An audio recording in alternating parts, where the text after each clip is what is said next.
So sa lumang tipan, alam naman natin na ang kanilang mga paghahandog ay pagsusunog ng mga hayop, pagpatay ng mga tupa, kambing, toro, bilang simbolo ng pagdanak ng dugo para sa kapatawaran ng kanilang mga kasalanan.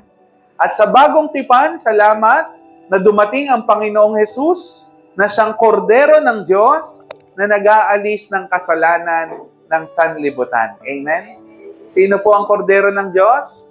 Si Jesus. Hindi siya nagbabawas ng kasalanan, kundi siya'y nag-aalis ng kasalanan. Kaya mali sabihin na magsimba ka nga para mabawasan ang iyong kasalanan.